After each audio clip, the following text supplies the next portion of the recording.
अब कांग्रेस से खफा होकर रह ना सकेंगे, 5 साल जुदाई हम सह ना सकेंगे। महंगाई सीने पर भारी पड़ रही है, हम गरीब ऐसे जुल्म अब सह ना सकेंगे। हेलो दोस्तों, मैं सोनल आप सभी का स्वागत करती हूं हमारे चैनल आर पॉलिटिशियन में। आज हम बात करने वाले हैं भारत के इतिहास की सबसे पुरानी राजनीतिक पार्टी कांग्रेस के एक नेता की। इस नेता का बचपन आजाद भारत की नींव रखने वाले राजनेताओं के बीच गुजरा है। इनके परदादा आजाद भारत के सबसे पहले प्रधानमंत्री थे और इनकी दादी देश की पहली महिला प्रधानमंत्री। इसी के साथ इनके पापा भी भारत के प्रधानमंत्री रह चुके हैं। ये देश के प्रसिद्ध गांधी नेहरू परिवार से ताल्लुक रखते हैं और लगभग 4000 किलोमीटर की भारत जोड़ो यात्रा के बाद इनका कद और भी ऊंचा हो गया है। अब तक तो आप सब जान ही गए होंगे कि हम इंडियन नेशनल कांग्रेस के सदस्य और पूर्व पार्टी अध्यक्ष राहुल गांधी की बात कर रहे हैं। ये एक ऐसे नेता हैं जिन्होंने वक्त के साथ बहुत कुछ सीखा है, क्योंकि इनमें सीखने का जज्बा था। इनका व्यक्तित्व बहुत मिलनसार और उदार है। इतने बड़े खानदान में जन्म लेने के बावजूद ये जमीन से जुड़े हुए नेता हैं। राहुल गांधी का जन्म 19 जून 1970 को नई दिल्ली में भारत के पूर्व प्रधानमंत्री राजीव गांधी और पूर्व कांग्रेस अध्यक्ष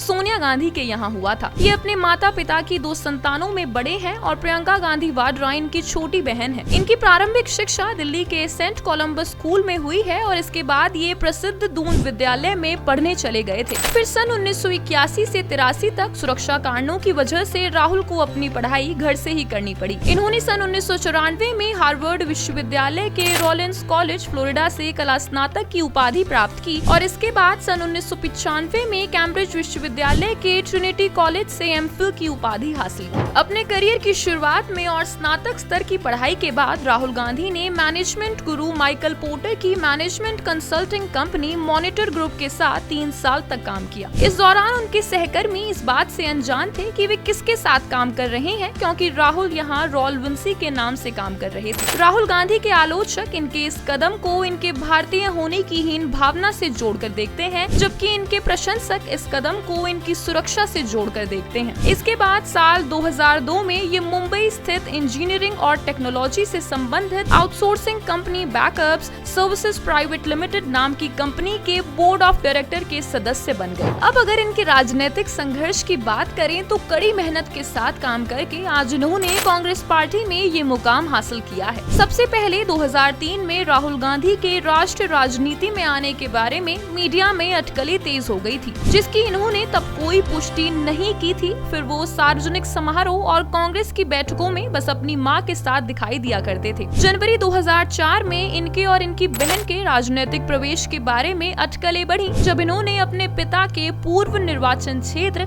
अमेठी का दौरा किया, जहां से उस वक्त इनकी मां सांसद थी। इन्होंने अपने एक बयान में कहा कि मैं राजनीति के विरुद्ध नहीं हूं, पर मैंने अभी ये तय नहीं किया है कि मैं राजनीति में कब प्रवेश करूंगा। इसके बाद मार्च 2004 में इन्होंने मई 2004 का चुनाव लड़ने की घोषणा के साथ भारतीय राजनीति में प्रवेश करने की घोषणा की। ये अपने पिता के पूर्व निर्वाचन क्षेत्र उत्तर प्रदेश के अमेठी से लोकसभा चुनाव के लिए खड़े हुए और इनकी मां पड़ोस के निर्वाचन क्षेत्र रायबरेली स्थानांतरित हो गई। उस समय इनकी पार्टी ने राज्य की 80 में से महज 10 लोकसभा सीटें ही जीती थी और यूपी में कांग्रेस का बुरा हाल था। उस वक्त ये अटकलें लगाई जा रही थी कि अगर भारत के सबसे मशहूर राजनीतिक परिवारों में से एक युवा देश की युवा आबादी का नेतृत्व करेगा तो कांग्रेस पार्टी का राजनीतिक भाग्य पुनर्जीवित हो जाएगा। विदेशी मीडिया के साथ अपने पहले इंटरव्यू में इन्होंने स्वयं को देश को जोड़ने वाली शख्सियत के रूप में पेश किया और भारत की विभाजनकारी राजनीति की निंदा की। साथ में इनकी उम्मीदवारी का जनता ने भी उत्साह के साथ स्वागत किया और राहुल गांधी ने विशाल बहुमत से